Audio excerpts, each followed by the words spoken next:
right, Valiant player here with Furman men's basketball. We have Jalen Slawson and Mike Bothwell. And you guys are what year? Seniors. Senior. Went fast, right? Yeah, it went by really fast. I'm flying. All right. So, when you guys were in high school, were you like the man on the team?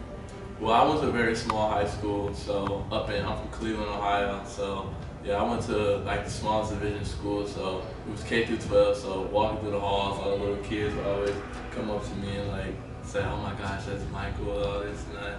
So like, yeah, I was kind of a big deal at my small school. It was kind of cool having kids look up to me and stuff like that. How about you? I also went to a really small K through 12 school, so very similar circumstance to Mike. I wasn't as popular as him, but similar circumstances. Yeah, and you're from South Carolina. I am. Well, from Charleston. So. Okay. Yeah, so I know you guys a little bit. And I gotta say, I'm really, because I see these guys around campus. They come to the hospital, and they're really great young men. So I really enjoy talking to you. And, yeah, thumbs up to your parents. They're doing a good job. Now, speaking of parents, I saw you come from kind of a long line of basketball players, right? I do. Dad, uncle, cousin, brother all played Division I basketball. So Wow. that's it. They beat you up a little bit when you were younger? They did. They did. That makes you tough. How about you? You have a basketball family in college? Kind of somewhat. One of my sisters played college basketball, but really my godmom was the one that taught me basketball. So I just always grew up going to the gym with her, and she was a coach. So I would just always go to the gym and play with her girls and stuff like that as a little kid. So like I was just always in the gym from a little young age, just loving basketball since I can remember it. Wow. Yeah, a lot of time in the gym. You gym rat? Yeah, I was call myself a gym rat. Yeah. So what was kind of the recruiting process? You're going from high school to college. Was that kind of a growing up period for you? Some serious stuff? Absolutely. You learn how to present yourself, make yourself presentable to other different type of coaches. You want them to be interested in you, but you also want to like become interested in other places. So you learn how to talk to people, learn how to kind of get interviewed or have several phone calls in a day. Always make sure your social media platform was respectable and something wanted to have a good image of yourself. Nice. That's great. How about your experience? Yeah, I think Mike hit the nail on the head. Just more so about your image, because at that point everything's image. A coach may see you one time, or may come across your social media platform one time, and that's gonna be all he remembers about you if you leave a bad impression. So, like Mike said, learning how to talk to people, learning how to win people over, learning how to open yourself up to other people, learn different people's stories, backgrounds, experiences, being open to new places, new things. I think that was the biggest adjustment to recruiting.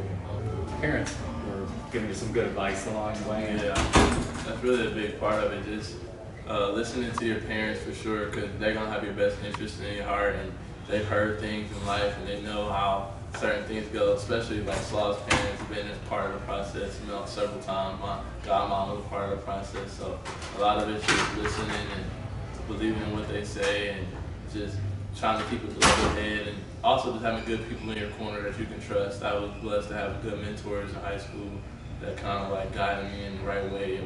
Tell us a little bit about what turned out to be kind of like what you thought and was a good transition, and what was your All right, so and what was like, oh my gosh, didn't expect this. Yeah, I thought day one I'd be the best player on the team. Yeah, what? Yeah, you thought you were gonna come in, take over, kind of like you do in high school, but you realize it's a lot different. These players have been just as good as you, if not better, and you got to come in and bring it every day. Yeah, so how about you? My thing was my biggest adjustment on the court was probably, like Mike said, just having to work on my game. Like in high school, it didn't really matter where I played. Like 10 people on the court, I was probably the most athletic person on the court. Here, everybody's just as athletic as me. So like Mike said, if you're not working on your game every day, if you're not getting better, you're getting worse, basically. I would definitely say that you reap all the benefits of your hard work on and off the court. coaches on you less if your grades are better about everything.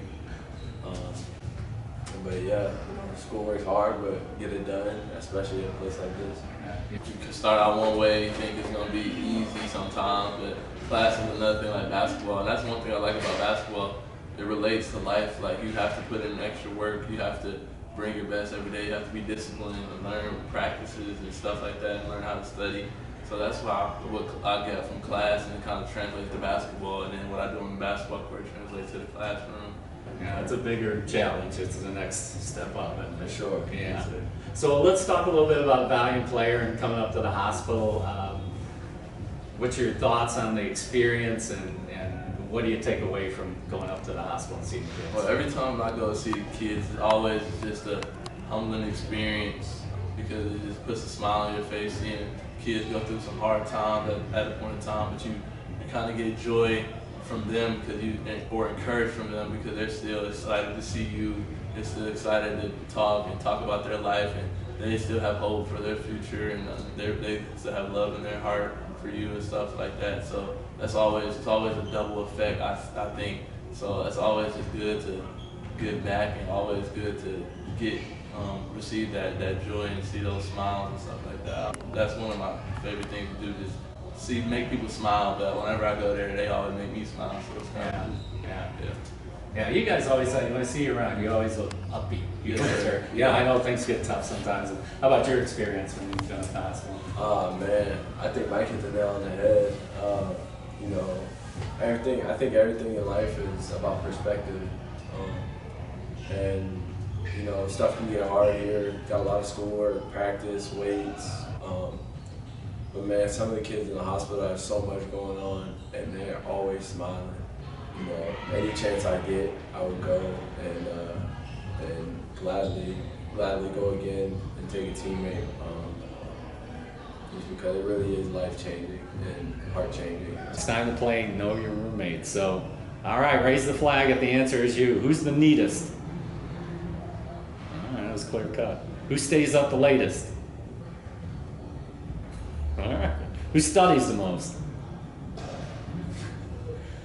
Who's most likely to start a conversation with a stranger? Who's the best singer? Oh, we got no singers. All right. Who's the best dancer?